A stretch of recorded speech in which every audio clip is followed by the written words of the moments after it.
6.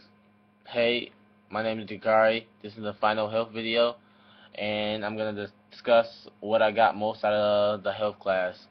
What I got most out of the health class was being an overall healthy person, and what that means to me is being active, eating right, and continuing my use of not doing drugs or alcohol.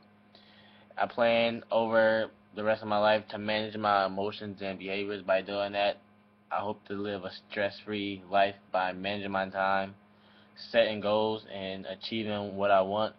Other thing is learning to step up, or doing better things to step up.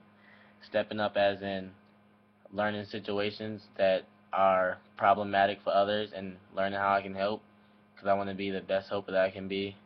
And the other one is using my power and status for good.